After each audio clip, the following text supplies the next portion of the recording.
Bueno, esto es ante todo un saludo que quiero dar al taller de poesía de Hospital Moyano. En primer lugar, porque hay una frase de un gran poeta brasileño, Carlos Drummond de Andrade, que espero que también lo estudien allí, que dice: la poesía sopla donde quiere. Es una especie de breve alteración de términos bíblicos, pero Drummond consigue en nuestra contemporaneidad superar las palabras de la Biblia llevándolas a las necesidades de la poesía, que espero que en el taller en que estáis trabajando podáis encontrar las razones de este tipo de afirmación. Su nombre. Tengo que decir mi nombre, René Palacios Mori, simplemente porque me nombraron aquí en el homenaje a uno de los grandes poetas de la Argentina, Mario Morales, cuya antología acaba de aparecer. Voy a hacer perfecta publicidad y voy a decir que aparece en estos días en el Fondo de Cultura Económica. Tuve el honor de ser un amigo personal durante años y años y años de Mario Morales. René, si te tuvieras que presentar, si les tuvieras que contar a las chicas del taller quién sos, qué haces, ¿qué más les contarías? Aparte de trabajar en poesía, trabajar constantemente y trabajar en una investigación constante sobre la palabra. Vale decir, cómo llegar a establecer una necesidad de la palabra que lleve las 24 horas como una perfecta obsesión. Es el único modo, y es el único modo de poder acercarse al fenómeno poético. Otras disciplinas, por ejemplo la música, exigen un tiempo de estudio para que alguien pueda tocar un instrumento. No hablemos de la arquitectura y no hablemos de la escultura o todas las artes. Sin embargo, se cree que una persona, o se considera que una persona, por el mero hecho de que sabe escribir un pequeño legajo para presentar en un municipio, en una municipalidad, ya puede escribir poesía. Y eso no es así. La poesía es un ejercicio vital, constante, que lleva las 24 horas y lleva en sí una obsesión. Hay un momento en donde, como decíamos recién, Víctor Redondo lo cita y cita una especie de competencia poética suya con Mario Morales. Usted se ríe, pero ¿de dónde viene eso? ¿Cuál es la historia de eso? No, esa es una broma que nos hacíamos siempre. Nos llamábamos por teléfono, prácticamente vivíamos de noche, eso es verdad, algo que dice María Julia de Ruski, que son poetas de la noche, ¿no? Entre paréntesis, al taller sería interesante que se les haga una investigación que puedan hacer una investigación acerca de qué es la poesía de la noche y qué es la poesía del día. Este tipo de diferenciación está dada fundamentalmente en la poesía alemana. Hölderlin es un poeta matinal y Novalis es un poeta de la noche. Me encantaría que tuviesen profesores que pudiesen trabajar con el taller para encontrar cuáles son las diferencias de concepción del poema en un ámbito y en otro. Ahora, en cuanto a lo de Mario, era una broma, porque nos llamábamos por teléfono, a veces a las 2 o 3 de la mañana, para encontrarnos a cenar.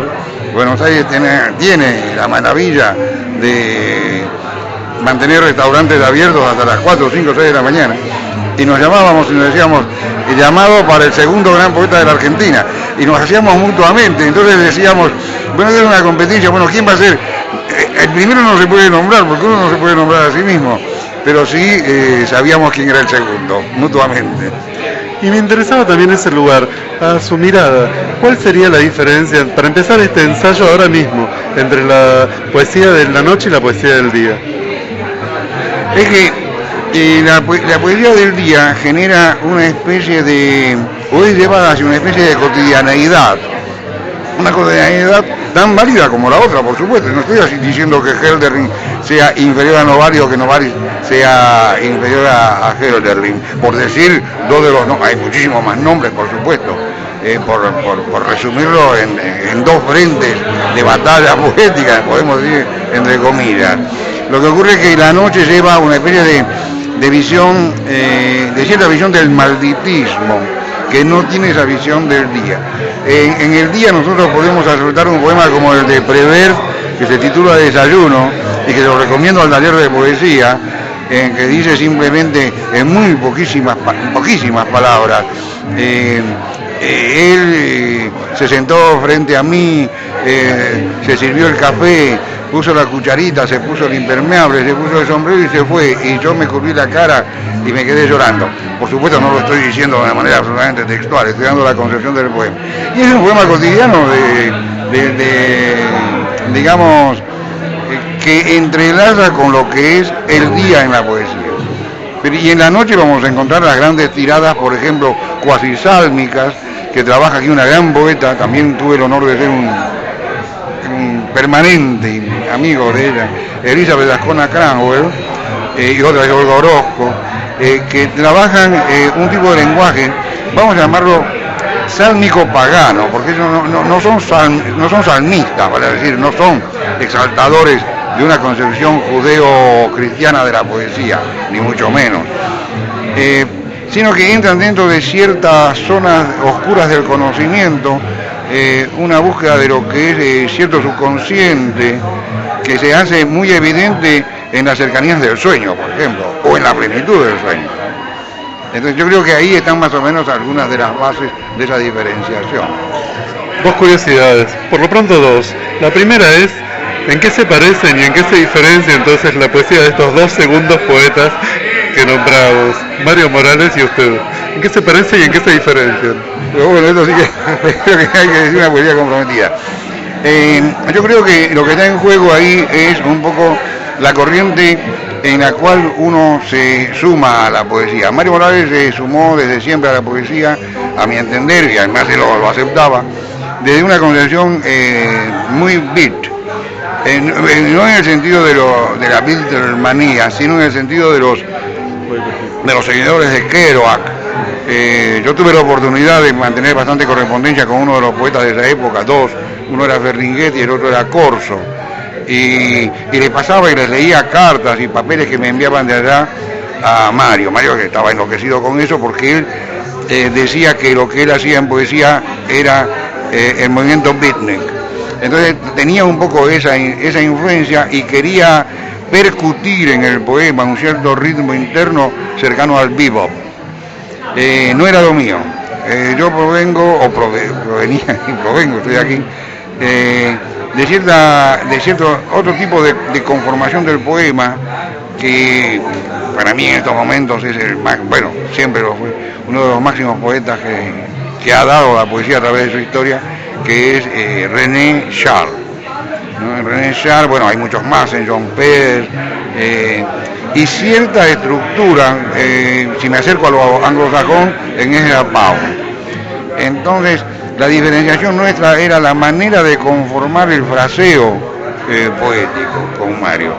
Y nos diferenciábamos, pero nos poníamos muy de acuerdo después de varias damajuanas, porque conseguíamos vino de La Rioja, que traía un poeta de La Rioja, y nos traía estas damajuanas, y muchos de esos viernes de los que se habló aquí, los pasamos allá en su casa, y por supuesto que nos poníamos de acuerdo después de muchas damajuanas.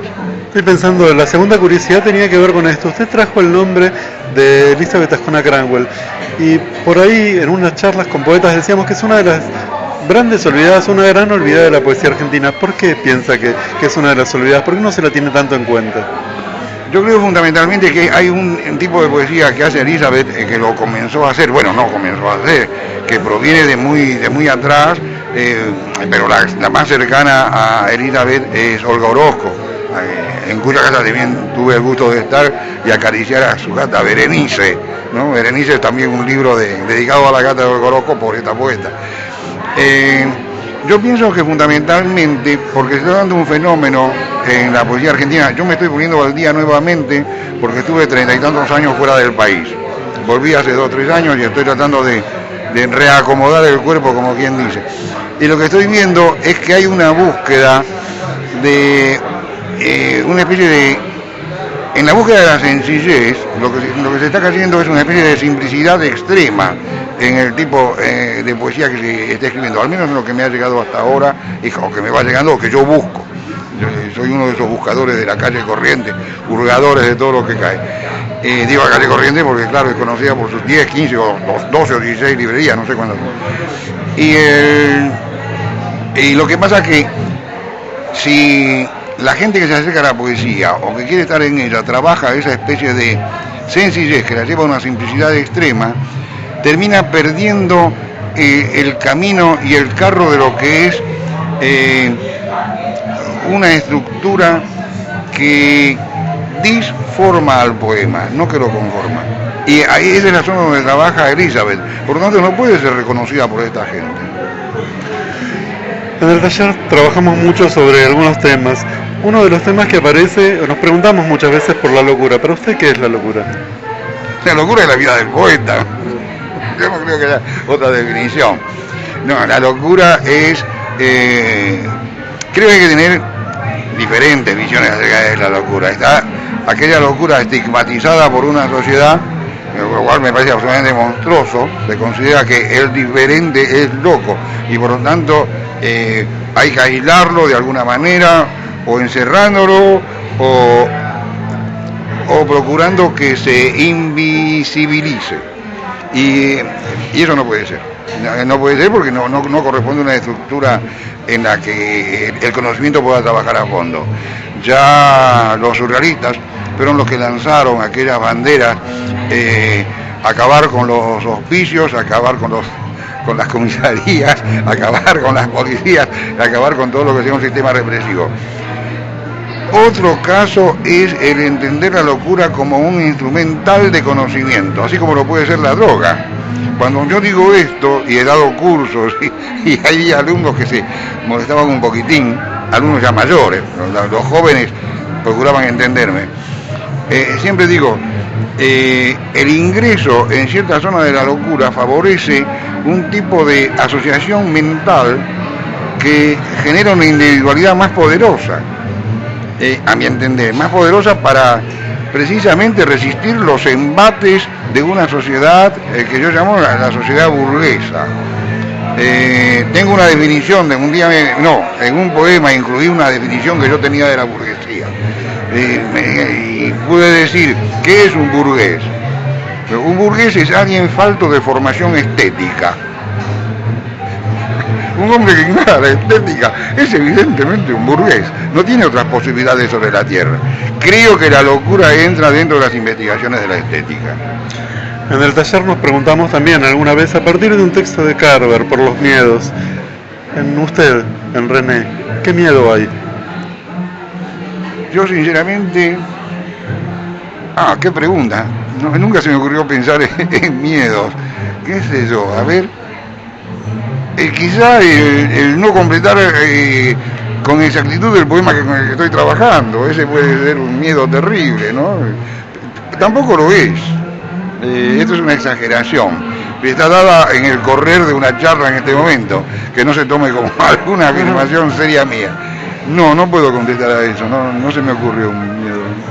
Trabajamos también en el taller con las fotos, esa foto que nos imaginamos y que le contamos al otro. ¿Qué foto nos contaría hoy? ¿Una foto? A ver, espera. Yo vi excepcionales fotos surrealistas en una gran muestra sobre qué era el cuerpo y el surrealismo. Yo fotografiaría en este momento, tendríamos que ir a la pintura, un cuadro de Bacon. Uno de los trípticos de Bacon, de aquellos seres que se van deshaciendo frente a una sociedad que los arrasa, que los encierra, que los voltea, que los putrefacta, porque esa es la búsqueda del burgués, ¿no? Putrefactar al otro. Yo fotografiaría un tríptico de Bacon. ¿Un escritor, una escritora que elija y un porqué? ¿Un escritor o una escritora que elija y un porqué? Bueno, René Char. ¿Por qué? René Char llega a concebir, hacer intervenir los elementos de la realidad en una especie de subsuelo en el que se mezclan la memoria, la oscuridad, las telarañas de la memoria, y todo aquello que puede ser cotidiano termina generando una especie de inmensa tela de araña en la que uno puede habitar. Yo tengo una especie de imagen de René Char. Una mujer de su historia, de la historia del mundo, que elija y un porqué. voy a hablar de Ana González Vaz, que es una gran actriz española andaluza, que fue mi mujer. Nos divorciamos porque yo vine aquí a hacer unos trámites y era más fácil hacer los trámites estando divorciados, y seguimos en contacto y seguramente nos volveremos a casar. Para nombrarnos por ella, ¿no? Y aparte es una gran, inmensa actriz, ¿eh? Hemos trabajado juntos, hemos hecho Medea, hemos hecho Shakespeare con ella, Lady Macbeth, ha hecho La Voz Humana, en fin, no estoy diciendo una amiga con la que me que conocí ayer en el cabaret, que también podría hacerlo, ¿no? Y para ir cerrando, para cerrar, aquel poema que ahora rescate en la memoria, aquel poema que ahora aparezca y que nos pueda acompañar, compartir. Nosotros dos aún, de Henri Michaud. A ver. No, pero decirlo. De memoria, No, la no. memoria, que el poema que ahora aparece en la memoria. Sí, es ese, Nosotros dos aún, de Michaud. Comienza: sangre del fuego, no supiste jugar. Es una acusación al fuego, pues es un poema escrito inmediatamente después. Él estaba de viaje, retorna, él nació en Namur, en Bélgica, y en el retorno a su casa se entera de que su mujer acaba de morir en un incendio. Y entonces yo lo que recuerdo es el comienzo del poema, se llama Nosotros dos aún, material para taller, y que comienza de esa manera: sangre del fuego, no supiste jugar. ¿En su memoria hay algún fragmento de un poema suyo? Nunca me cito, no sé, a ver, uno breve del primer libro, porque tiene 4 líneas, me acuerdo, que se llamaba el libro 20 espejos, 20 poemas breves. El poema número 9 de los 20 espejos dice: soy todos, amo a la mujer elemental de caderas sostenidas por la aurora. Los espejos y otro tema que trabajamos mucho en el taller. ¿Para usted qué son? Sí, el espejo es absolutamente fundamental. Yo estoy trabajando en una novela que ya hace bastantes años, ahora 10, 12, 14, 20 años, que gira, es un giro constante alrededor de la idea del espejo. El espejo es más, evidentemente, que la imagen de uno colocada allí. El espejo es la posibilidad de ingresar en la propia memoria. El espejo es la necesidad de cruzarlo y partirlo para saber qué hay del otro lado. El otro lado es nuestra espalda, y en nuestra espalda está todo nuestro conocimiento. En fin, es muy largo. Lo del espejo es una especie de obsesión, empezando por la obsesión básica de la imagen y la imagen propia. ¿Hasta qué punto es uno el que está allí? René, infinitas gracias por acompañarnos. No, faltaba más. Pero me tiene que decir tu nombre y dejarme una dirección de mail, algo así. Hacemos esto y además quedaría el compromiso, si fuera posible, de que nos visiten el taller para trabajar con nosotros. Sí, yo encantado. Encantado.